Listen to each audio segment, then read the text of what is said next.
et qu'il commence en 2015. Je pense qu'il vous est familier parce que vous avez déjà eu l'occasion de le voir dans une autre vidéo ASMR dédiée au journal intime. Et puis pour les plus nouveaux d'entre vous, je vous le présente, il est comme ceci. Fut un temps, il avait un cadenas, mais il l'a plus depuis des années. Et il a la particularité, ce journal, de se présenter comme un bouquin, un vieux bouquin. Donc vous pouvez placer ça dans une bibliothèque sans aucun problème. Il ne devrait pas attirer l'attention en principe. Et il s'ouvre comme ça pour recueillir le véritable journal intime à l'intérieur.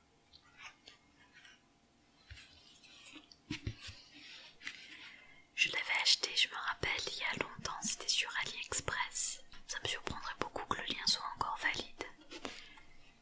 Mais si jamais vous êtes à la recherche d'un beau et bon journal intime de qualité, évidemment je vous conseillerais d'aller jeter un œil sur le site en question.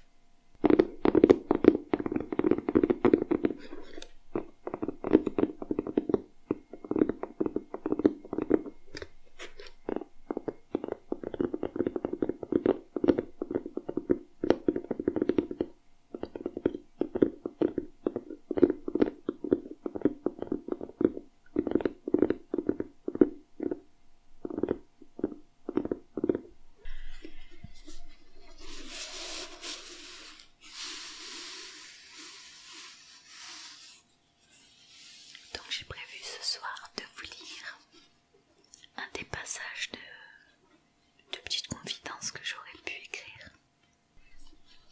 Après, pour être tout à fait honnête avec vous, le problème qu'il y a avec ce journal intime, c'est qu'il m'a vraiment servi de défouloir. Donc c'est pas vraiment un journal de gratitude, c'était plutôt un défouloir. Ouais, je peux pas le nommer autrement. Donc la lecture du passage que je vais choisir un petit peu à l'instinct n'est pas très prometteur peut-être, mais je pense que c'est une bonne façon de se souvenir qu'on est tous et toutes humains et qu'on ne peut pas toujours vivre dans un monde d'illusions. C'est d'ailleurs bien pour ça que j'ai arrêté de faire des tentatives de journal de gratitude. C'est parce que je suis quelqu'un qui aime se réparer dans le vrai et non pas dans l'illusion. Alors bon, je suis pas en train d'affirmer, je devrais pas plutôt affirmer que les journaux de gratitude sont un ensemble d'illusions, mais disons que la dérive elle est quand même assez propice, parce que se dire qu'on est quand même reconnaissant d'avoir ceci et puis cela et puis cela, puis qu'on nous ait dit bonjour, puis qu'on nous ait fait une gentillesse aujourd'hui ne peut pas effacer des problèmes qui sont un peu plus enfouis, un peu plus profonds, et c'est là que ça peut devenir de l'illusion. Encore une fois, c'est mon analyse personnelle et très imparfaite.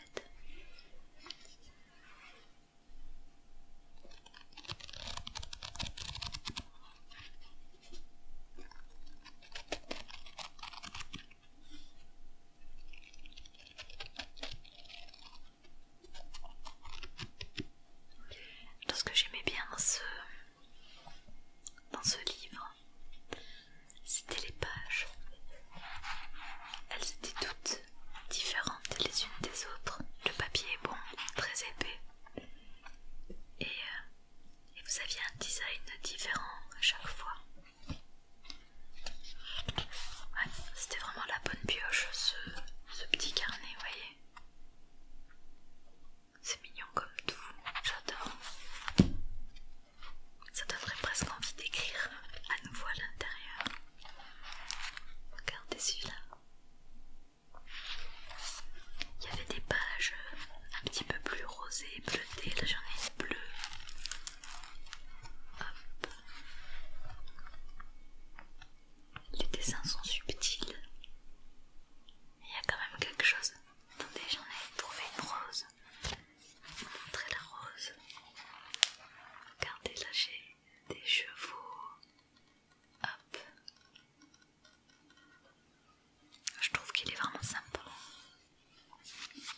et je m'inquiète beaucoup de ne pas savoir l'aider.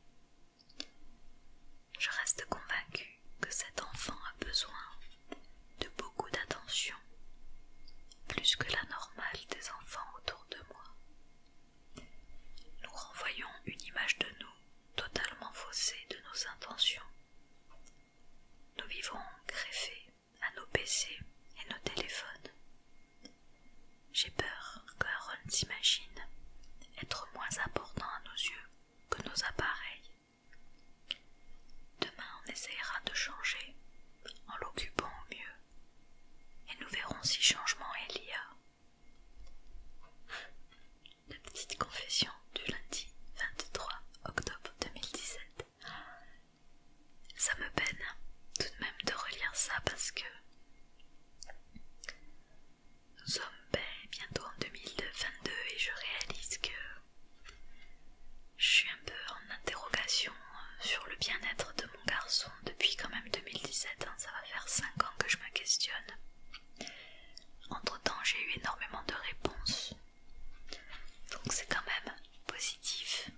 Je peux pas m'enfermer toujours dans la négativité, c'est pas possible, ça ne me ressemblerait pas non plus. Mais c'est vrai que dernièrement, Aaron, il a beaucoup changé, il a beaucoup évolué. Et ses efforts, sincèrement, sont considérables, je trouve, pour son âge. Dans le sens où il avait un immense besoin de bien-être et d'équilibre. Et je crois qu'il peut se féliciter lui-même parce que je pense que c'est vraiment lui qui a trouvé ses propres réponses à ses propres besoins.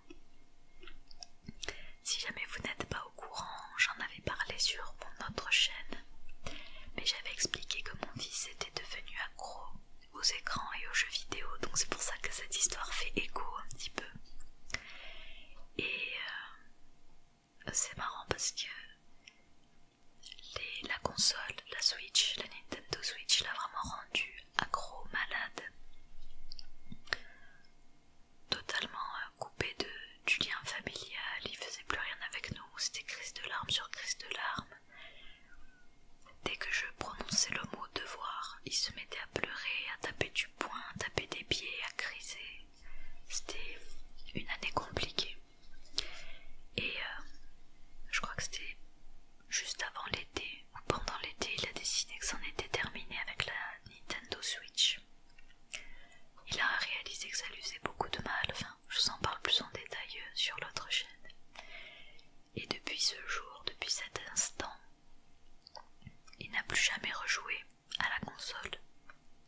Donc là, ça va faire pratiquement 5 ou 6 mois qu'il s'est sevré brutalement de la console. Il a remis à vendre pour s'acheter d'autres choses. Et il a mis sa console à vendre et il a décidé, encore une fois par lui-même, de faire un placement.